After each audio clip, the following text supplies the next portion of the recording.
Y que, digamos, en los titulares, pues lo que se destaca es que creció la pobreza de 2018 a 2020.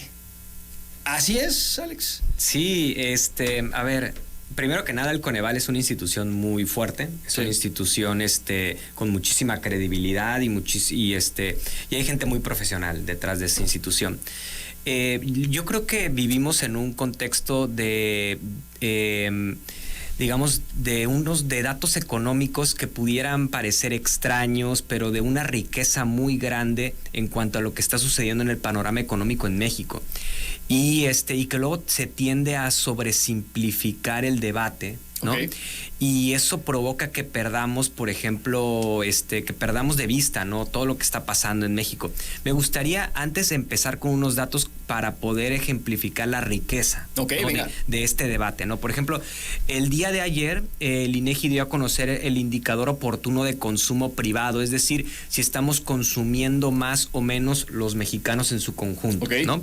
Y tuvo un incremento del 2% en términos reales en este año, en enero. En la cuesta de enero acabamos de crecer casi 3%. Que es normalmente cuando pues o cuando se estabiliza o baja. Crecemos, exactamente. Okay. Entonces estamos creciendo 3%, básicamente 2.9% en términos reales. ¿Eso qué quiere decir? Arriba de la inflación. Ha sido una constante en este sexenio la confianza del consumidor, ¿no? La confianza del consumidor, pero no solamente consumimos por confianza, digamos, o sea, sino hay que sacar el dinero, claro, la chequera, hay que tener el dinero, ¿no? Entonces, la gente está consumiendo más porque, y ahorita vamos a entrar un poco más a detalle, tiene más dinero en los bolsillos para consumir. La ANTAD, por ejemplo, que son todas estas tiendas de autoservicio, Oxxo, toda la parte de Walmart, toda la parte, o sea, del autoconsumo, del consumo, ¿no?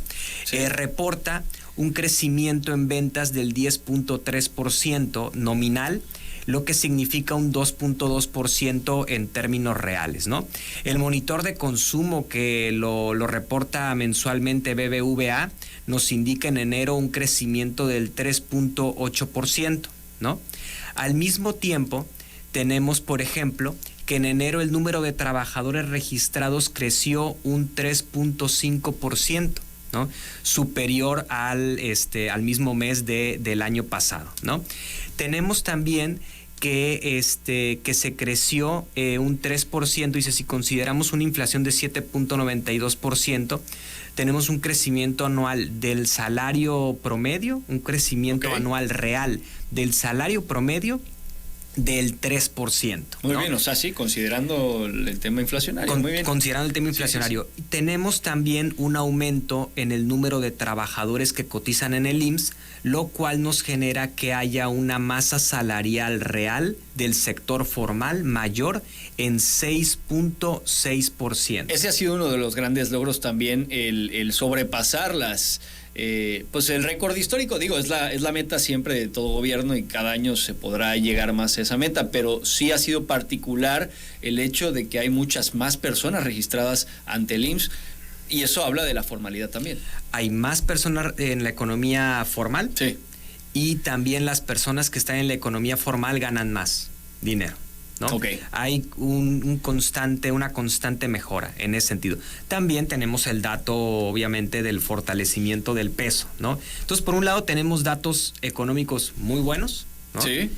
Y por otro lado tenemos las cifras de la pobreza. Claro. ¿no? Entonces, ¿cómo compaginamos todo este escenario? Y ahí es en donde yo comento, ese es mi punto sobre la riqueza de realmente de lo que está sucediendo macroeconómica y económicamente en el país. Claro.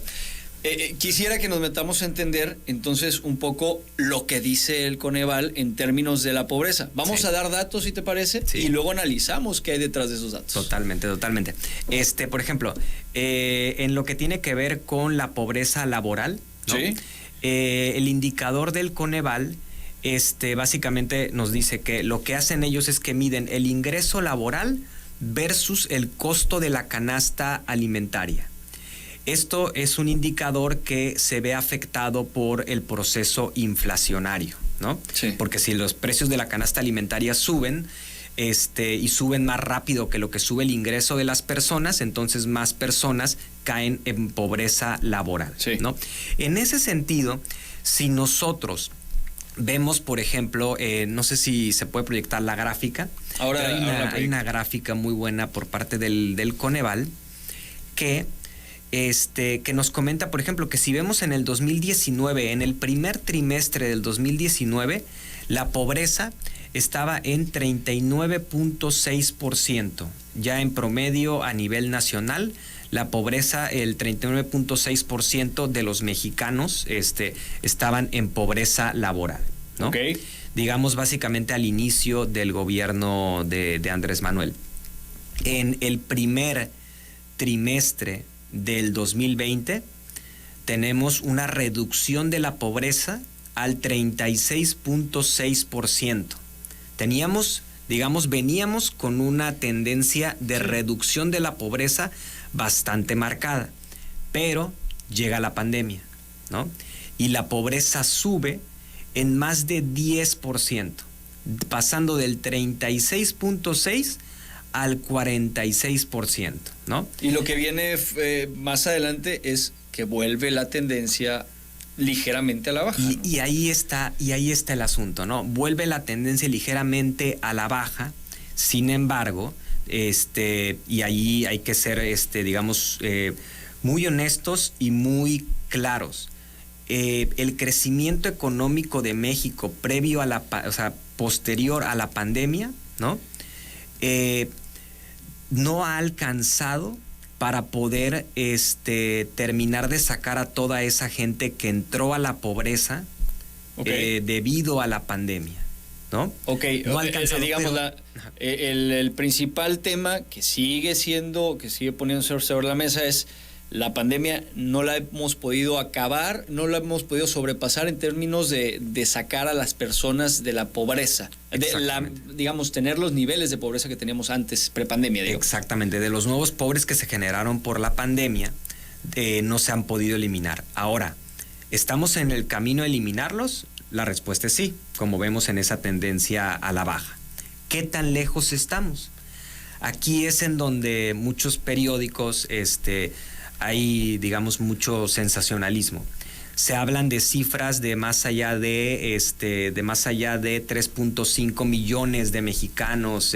Así es. Si me permites, voy a darle así de manera simplificada al auditorio los datos del Coneval que más se expresaron, que por supuesto los mismos datos causan un escándalo. Porque estamos hablando de que 3.8 millones de mexicanos se sumaron a la pobreza. Es decir, hasta los datos registrados por el Coneval de 2020, que además, de hecho, van a extenderse a 2022 en el próximo mes de agosto, son 55.7 millones de pobres que hay en México. Luego, 2.1 millones de mexicanos se sumaron a la pobreza extrema. Es decir, que hay 10.8 millones de pobres extremos. Otros datos ya, digamos, por segmentos, 52% de las niñas y niños están en pobreza, mujeres, 44% de ellas están en pobreza, pero también me da también hay otra manera de ver los datos, y es que al parecer, los programas sociales ayudaron a que estos indicadores de la gente que se sumó a la pobreza no se duplicara, o sea, no fuera aún mayor, y que, por ejemplo, en el grupo de los adultos mayores, no solamente no creció la pobreza, sino que descendió, fue el único indicador que descendió, y ahí uno podría entender que estas entregas de dinero de manera directa del gobierno federal pudieran estar funcionando, ¿no? Sí, pero yendo en esa profundidad a los datos, muchos de los cálculos que se hicieron por parte de distintos medios de comunicación tuvieron un error importante en su cálculo, porque el Coneval sí publicó lo del 2022, pero solamente hasta el tercer trimestre del 2022. ¿Por qué? Porque todavía no ha salido la nueva encuesta del INEGI, ¿no? Que es lo que el presidente mencionaba de esperemos a ver cómo va el cuarto trimestre del 2022, ¿no? Porque los datos económicos fueron bastante robustos, de un crecimiento del 3%. Sí, claro, en el 2022. lo hablamos acá. Entonces dicen, esperemos a ver eso, ¿no? Pero cuando tú calculas el tercer trimestre del 2022 con el tercer trimestre del 2019, es decir, antes de la pandemia, sí, lo que tenemos es un rezago del 0.5%. Es decir, estamos 0.5%, nos falta todavía bajar la pobreza en un 0.5% para estar en el mismo nivel que en el 2019, para poder comparar peras con peras. Sí. Porque si no comparamos peras con manzanas. Entonces, comparando así, en México nos hace falta sacar de la pobreza para llegar al nivel del 2019 a 1.5, alrededor de 1.5 millones de mexicanos, sacarlos de la pobreza. No son, digamos, los 3 millones y fracción que se están que se han estado, digamos, manejando, ¿no? Claro. Porque tiene que ver ahí con que cómo comparas, digamos, sí, esa parte, ¿no? Entonces, yo creo que aquí lo importante es hacernos las preguntas de, ¿vamos por el camino correcto para sacar a la gente de la pobreza? Y en ese sentido está la evaluación de lo que son los programas sociales. Exacto. ¿No? Quiero mencionar Viridiana de Ríos, que ha sido una excelente, me parece, analista en temas de pobreza, de programas sociales. Apunta algunas frases que voy a mencionar y ya claro, tú me dirás. Nadie había dado más transferencias en efectivo que Andrés Manuel López Obrador. El 45% de la gente se ve beneficiada con estos programas. Hoy se ocupan menos recursos para esos programas sociales. ¿Qué quiere decir? Pues no hay intermediarios, ¿no? Hay más gente con programas sociales, pero hay menos recursos. ¿Por qué? Porque no hay intermediarios a los que hay que pagarles para que funcionen esos programas sociales. Así lo entiendo. Ningún presidente había dado menos transferencias a los pobres que López Obrador. O sea, se da menos dinero a los de abajo y más dinero a las clases medias, y ella dice al pobre urbano. Es decir, mucha más gente está teniendo dinero de programas sociales, pero no los más rezagados, no los pobres rurales. Entonces eso pues habla de que a lo mejor nos está llegando de la manera que quisiera el presidente, porque legítimamente creo que él querrá pues, que los programas sociales lleguen a la gente más pobre, ¿no? Ese es un asunto de estrategia. Y para poner una idea, ¿no? Si tú, por ejemplo, quieres sacar a la gente de la pobreza, lo más efectivo es cruzar a los que están más cerca de ese umbral. Ok. Cruzarlos. Sí, ¿no? sí. Si tú, y es totalmente loable, ético, moral, decir, no, vamos a darle más a los que menos tienen. Perfecto. En esa estrategia no necesariamente vas a sacar a muchos más mexicanos de la pobreza. Sí, aunque le des a más de aunque le estés dando mucho a la gente que menos tiene. Claro. Si tú concentras, y ahí, digamos, no sabemos, una cosa es lo que se dice y otra cosa es la estrategia que se toma a la hora de la implementación. Pero tomando en cuenta esta estrategia de privilegiar, digamos, a lo que es la pobreza urbana, okay, ¿no? Y darle más recursos a la gente que está en el límite y está en la parte de la pobreza urbana, para el mercado laboral, eso es algo sumamente positivo, porque al tú sacar a esa gente de la pobreza, digamos, de darle un mayor ingreso, ¿no? Tú empiezas ya a tener un mercado de trabajadores, una oferta de trabajadores muchísimo más fuerte, lo cual hace que el crecimiento económico del país sea mucho más robusto. Esto es, digamos, un análisis meramente matemático, o sea, es lógica, ¿no? Ya entrarán también consideraciones morales, claro, sobre si darle más a los que menos tienen, tal. Pero lo que estamos viendo aquí, digamos, o sea, es en los números, ¿tú digamos, crees que datos, por ahí vaya la estrategia del gobierno federal? Lo que los datos demuestran es eso.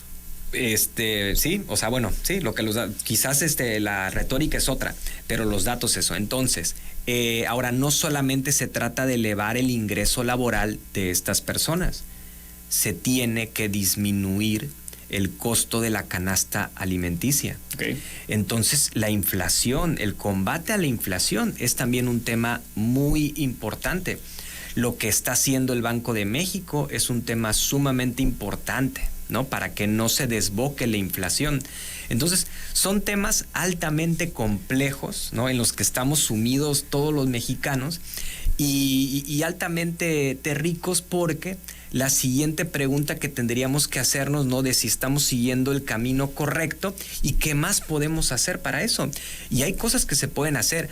Hace falta en México, por ejemplo, una reforma tributaria. Claro. Porque tenemos dos caminos para redistribuir los recursos, ¿no? Una de dos es crear más recursos, que tiene que ver con el crecimiento económico, ¿no? Pero también es redistribuir ese crecimiento económico, ese pastel, ¿no? Entonces, claro, podemos, digamos, si nos endeudamos, como lo hemos platicado aquí, si nos endeudamos y podemos llegar a quizás sacar gente de la pobreza de una forma temporal para que se dé el periodicazo y todo perfecto y los aplausos, y luego tener a más gente en la pobreza, claro, porque esa deuda fue nociva, ¿no?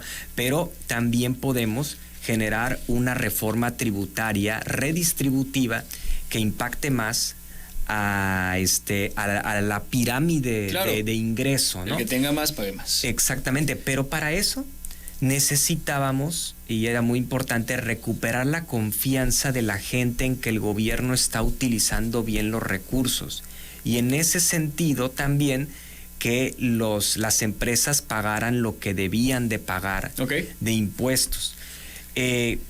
O de lo que yo analizo que el gobierno decidió hacer es, antes de entrar a una reforma redistributiva, primero recuperar la confianza en el gobierno, en que se está canalizando esos recursos y que se le está cobrando, digamos, lo que se les debe cobrar según el marco normativo. Quizás la segunda etapa, y ese sería como mi consejo como economista, la segunda etapa debería de tener en México una reforma tributaria redistributiva, progresiva. Ya se nos acabó el tiempo, Alex. Me parece pues excelente reflexión.